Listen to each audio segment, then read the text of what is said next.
Welcome, Admirals, to my American campaign on hard. I decided that after 8 battles, it's a good time to do a campaign overview, um, in, in which in which at this point I can see um, a real difference between the American and the British campaigns, and um, the challenge of playing on hard as opposed to medium. Now, the thing that is the thing is that the American campaign plays differently from a strategic point of view than the British campaign. Okay, and the reason is that when you start off this campaign, you go to your tech tree, for example. Okay, you have researched absolutely nothing. Okay, and you have to decide on what it is that you want to research. Okay, because depending on what you research is going to depend on what shows up in your armory. Okay, so if you're not producing guns, if you don't research guns, you're not going to get any guns in your armory. So, for example, I researched Industry One. Okay, and when I research Industry One, I get 4 and 6 pound naval guns. Now, when we go to here, okay, let's take a look at our weapons. See, my army is totally empty. Okay, and the only guns that I have available are 4 and 6 pound guns. Now, this is totally different than the British campaign, in which you have all kinds of guns here. All right, of all kinds of different calibers. The difference is you're given the ability through the research tree to pick better types or whatever. If you like the Woolwich gun better than than, for example, the Armstrong's gun. You can go through the research tree and you get better and better of these guns. But in this case, you have nothing. Okay, and it's kind of cool because it's kind of representative of the American Civil War. Okay, I mean American War of Independence, because here you have these colonies and they're not prepared to fight a conventional war. They don't have industry. So the only arms that they have is what they can steal or what they own. And when it comes to naval war, well, they don't have guns, naval weapons. Okay, so so so it's a totally different um, way that you have to interact with this game from a strategic point of view in comparison to the British campaign. And if you do, and if you do try to buy something that is not in your armory, like let's say I want to get these 6 pound Bloomberg guns, okay, what's going to happen is you're going to pay with reputation. All right. So, and reputation is not so easy to come by. All right. That's why when you see people play the hard American campaign or any campaign, I think you see them really going out there and trying to capture ships, because when you capture ships, you can sell them to the Admiralty, right? And you get for that you get prestige back. So now I'm looking at my land weapons. Okay, these aren't just land weapons; they're land and sea weapons, because your crew also has to have rifles. Okay, and you can see how many rifles I have here. I've got one rifle. Okay, I've got 231 of these rifles. I have 534 of those, and 500. These were basically gifted to me. Okay, but you see, when you get down to the muskets with bayonets, you're you're starting to run down here now. After 8 battles, I'm starting to run out of weapons. Starting to run out of just normal rifles, muskets for my crew, let alone my my Marine Corps. Okay, so So this, so what you're looking at here, this was after the blockade battle, yeah, naval blockade battle. Okay, and you know, let's just repair these guys real quick. I believe Virginia lost a mast, and that's why she cost so much. Look at this, too. She lost a mast, okay, and that's why she cost. But even still, I've I'm doing well with money, okay, and then I have all these trophies over here, okay. So you can manage this campaign and not and money not be a huge factor for you. I think, okay. At least that's been my experience up to this point.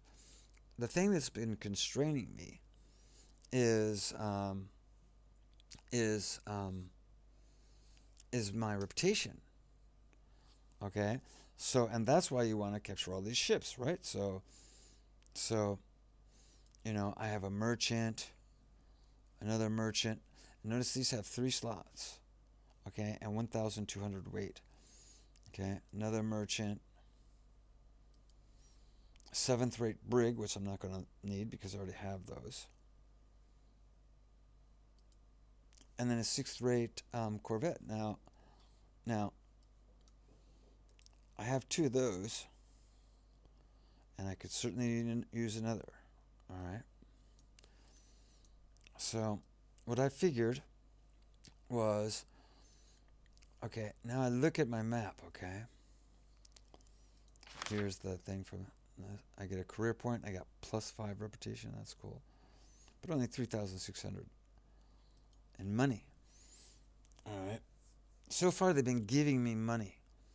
Okay, I captured merchant ships, I captured 3 merchant ships, I got 30,000. Okay? That will probably come to an end pretty soon. But so at the moment, I have money. All right, but now I'm looking at the next battle is you always have to kind of look into the future, and try to say what is going to happen to me. That's what strategy games are all about. How am I going to deal with a situation in the future? Okay, and in this case, the burning of Norfolk. Okay, you have to have at least 2 ships there. All right, 2 ships there. All right, so we return, and what that means is, I have this guy here.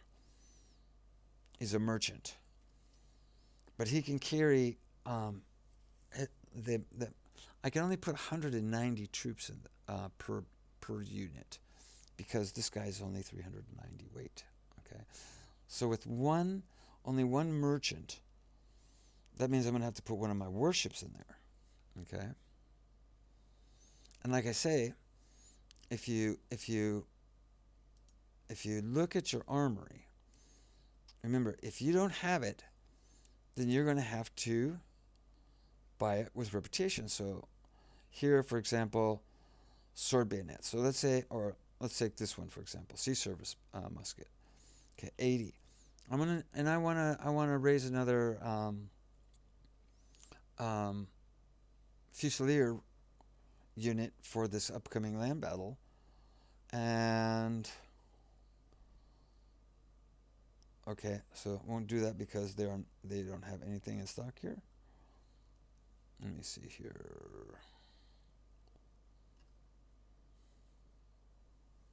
Okay, well, they didn't ask me for any reputation there, but here, see, I have none, and so it's gonna be asking me for reputation to buy those weapons. So the whole thing in in in in in this in the American campaign is to be able to fill out the crews and your Marines using the stuff that's in your inventories and not buying things which are going to cost you reputation. Okay? And now what I'm seeing as this fleet is growing, and I look at my land weapons, which are also, like I say, sea weapons as well. I'm seeing that I'm going to be running out of weapons. Sure, I'll get some weapons captured and rescued from the land battle. Okay, but I'm going to run out of land weapons. So again, you know, you get, when it comes to weapons, what you research. So, for example, I researched Industry 1 that gives me 4 and 6 pounders. Well, why did I do that? Well, so that I can do research Industry 2 where I can get 9 and 12 pounders. Okay, in which my own country is producing these weapons and I don't have to buy them with prestige. At this point, I don't think I need them. Okay. At this point, what I need is rifles. Okay. And before, I bought British rifles. And I bought this one first because it also included the 8-inch land service mortar. So now I have mortars available. All right. But these are British rifles. This is British munitions. Okay. And if you read it, on the last sentence it says, unfortunately, most of the weapons are old, outdated, and in poor repair. And the British aren't going to be selling us any weapons, okay, because we're fighting them. So your ally is France. And so even I got that because it set me up for the land for the mortar, and it also gave me a whole bunch of rifles, because like they're saying in here that there are stores in the colonies, and they collected up all the rifles and all that, but we're going to run out of them. Okay, so that leads me to say I'm going to need to start buying French weapons, because French is the ally of the United States, ends up the ally of the United States, and they're quite happy to sell us weapons. So looking in the future, I'm saying to myself, boof, I'm going to have to start researching some weapons here for for not only for my Marines, but also for my ships. Okay, because I just don't have the ships. Okay? And at the same point, not only do I have to fight this battle, but then I have to get my ships back in service so that I can do these 3 side battles. And these side battles are actually, although they're optional, they bring you good revenue. Okay, and that's one of the reasons why I've got 70,000 up there, is because of these side battles. Because I mean, look here. I mean, this is going to give me 11,000, but in the last battle that I was in, I got 5,000. Okay. Yes, on top of that, I also got 30,000 that I captured in supplies. So there's a big difference between the American and the British campaign. And from a strategic point of view, you have to approach each campaign from a different point of view, a different strategy. You have to use a different strategy. So what I had here, okay, is, again, remember that in this battle here, I need a minimum of 2 ships. And to be quite honest, I don't want to send in my sailors from my ships here, because when you do that, you put your officers at risk of being wounded or killed. Why would I want to do that? Okay, if I could possibly avoid it. So I prefer not to use crew in the land battles. I prefer to use fusiliers. Okay, dedicated ground units, but I only have one. I only have one ship. Okay, and that's it. All right, so that told me that when I went through my trophies, okay, I had a merchant, And notice these guys have 3 slots, and they're 1,200. Okay, well, the one I've got is 390. Okay. So I got a merchant. I got 3 merchants. Okay. Then I have a 7th rate brig, which I've already got 2 of those. And then I have a 6th rate corvette. Now, and this guy's got 9-pound Armstrong guns, which I can't produce. So the only way I can get 9-pound Armstrong guns is to actually by capturing prizes. Okay. So I definitely want this guy in my Navy. Okay. So that says to me I need 2 of these ships. I need another merchant, so that when I go into this battle here, I'll have 2 ships that I can put in there, and not any of them be my actual fleet. So what I did here was I sent that one to Admiralty, getting me reputation. Okay, and then I bought this one. Okay, and I take this guy, and I sent him to the Admiralty as well. And then this guy I add to my fleet. Okay, so that's what I did. And you can see I've got 23 now. 23 because I bought these 2. Okay, but I have a problem, and that is weapons. Okay, I just don't, if I'm going to create another Marine unit here, these guys, I want them to have bayonets.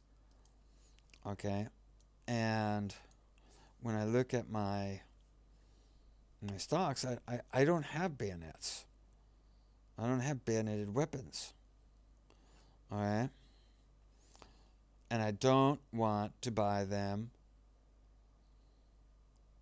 from the shop, because the shop is going to charge me prestige.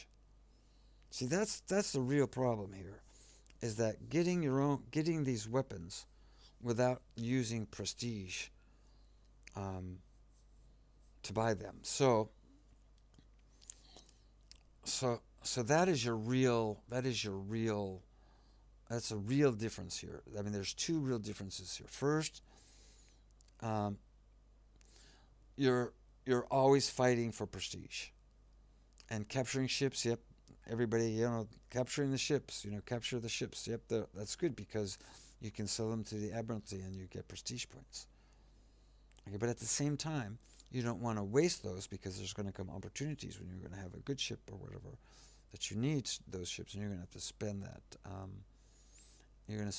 Have to spend that prestige. But at the same time, once again, as you're progressing through this campaign, okay, now I'm starting to get to 9-pounders. But when I go to my shop, the only thing I have in my shop is 6-pounders, even if I was interested in using prestige. So what does that mean? What it means is that if I want more rifles, I'm going to need more rifles. I'm running out of rifles. Okay, I'm going to have to buy more rifles. Yep. So there's so I'm going to have to buy those. I'm going to have to buy those French weapons, and maybe even this guy as well. Okay, so that I get some even more weapons there. Okay, using that prestige. So you want to hoard that prestige. You want to be real careful with that prestige. All right, that is the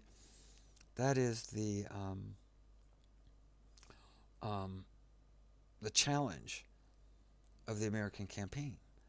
And like I say, at the same time, you want to be able to do these side missions with a high degree of success. So with that one, that was the Chippewa. She's in there. And here let's say I put the Virginia and the Brigand. That's 89%, so that's good. In commerce, I can put the Vengeance and the Unity, 83%. So what that's telling me is that I need 5 ships to get this thing done. Okay, 5 ships. So I have 1, 2, 3, 4, 5.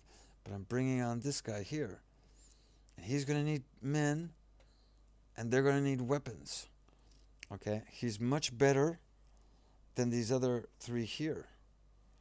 So so the game is telling me, and also when I look up here, my funding is 4,500, and I'm losing 3,500. It's all the game is telling me how many ships I should have, basically. So when I bring this guy online, okay, I'm going to have to take away one of these guys, which is cool, and you just and this way, you just take these weapons away. Let's say I want to sell the Unity, okay, and you put them in there so that now when I sell the Unity, okay, I get her 6-pounders,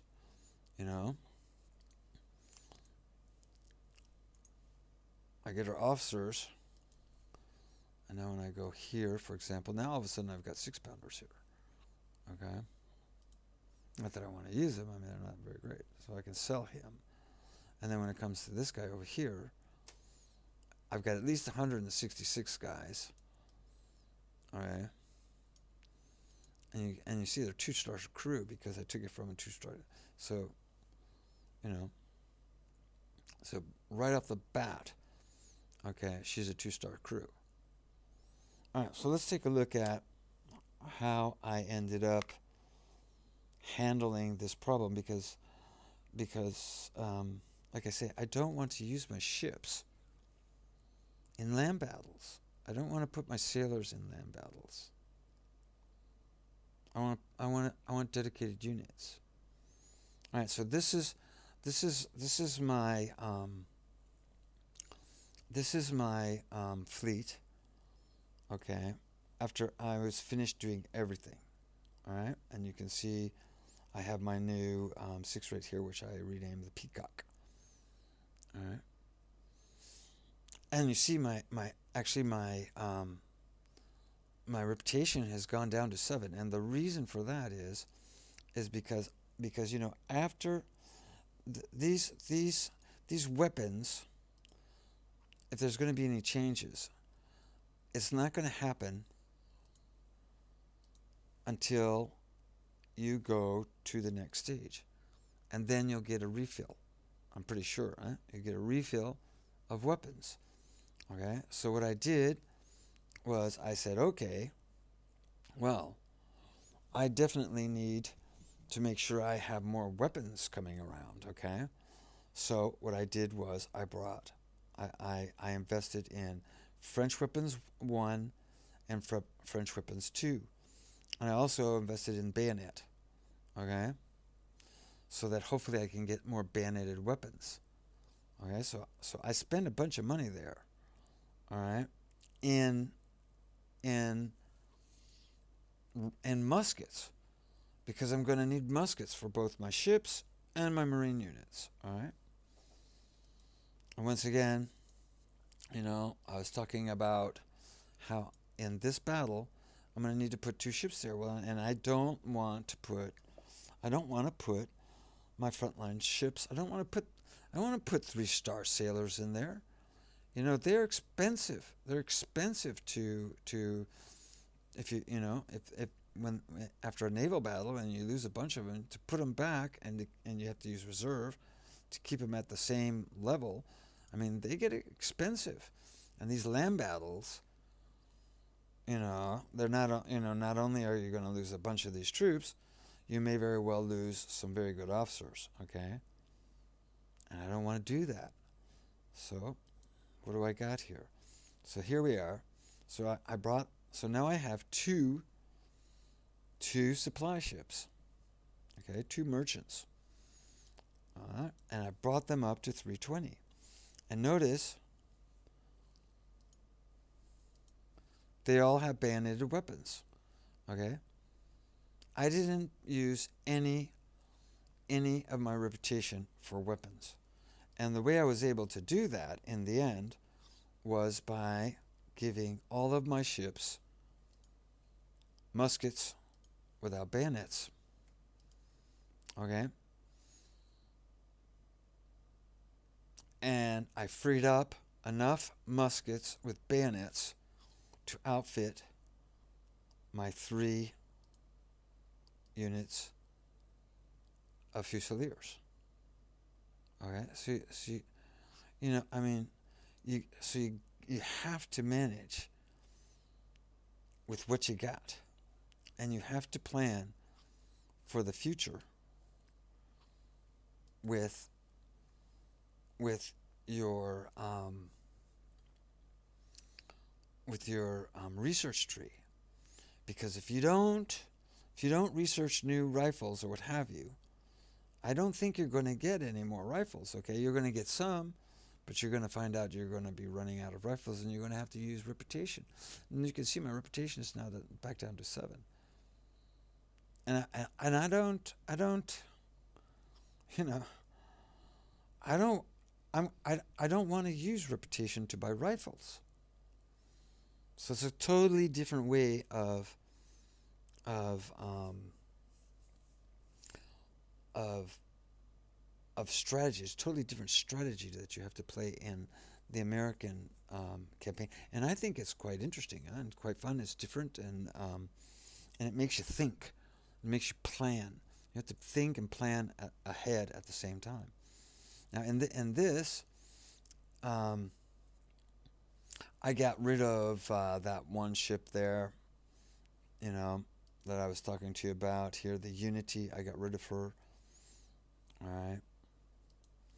And I still have 5 warships. And 5 warships was enough to do these 3 side missions with a high confidence of victory. And in fact, even though I didn't want to, I put my career point into luck, so as to be sure that I get a good result out of those side battles, because those side battles are actually worth quite a lot. Okay, as far as money goes, and reputation too. You can get good reputation. And what I really want to be doing is I want to be pumping this up. Okay, I want to pump this up now, because soon I'm going to start getting bigger ships. We're going to have bigger battles, and when that time comes, well, then I'm going to be needing to be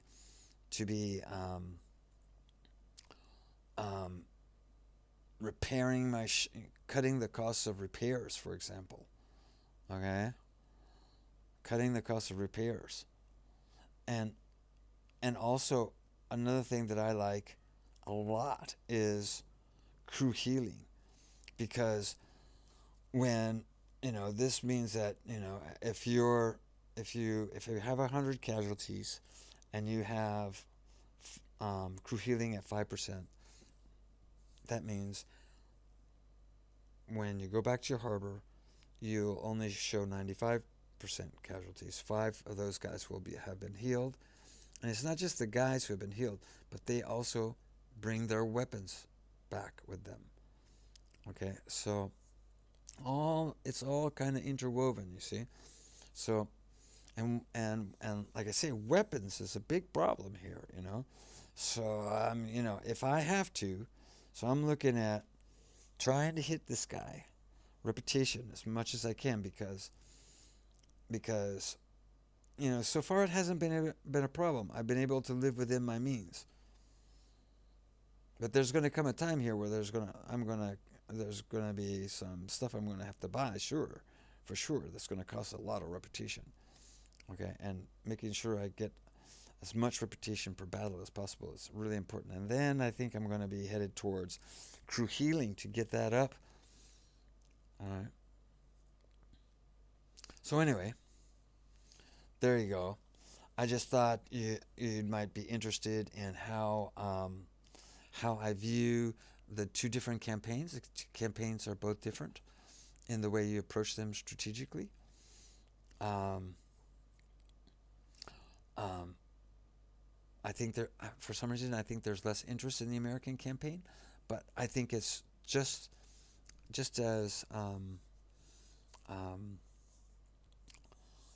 uh, just as intriguing, if you will, in how you manage the strategy of the campaign, just as the British. Of course, you know, I mean, if you have a you have a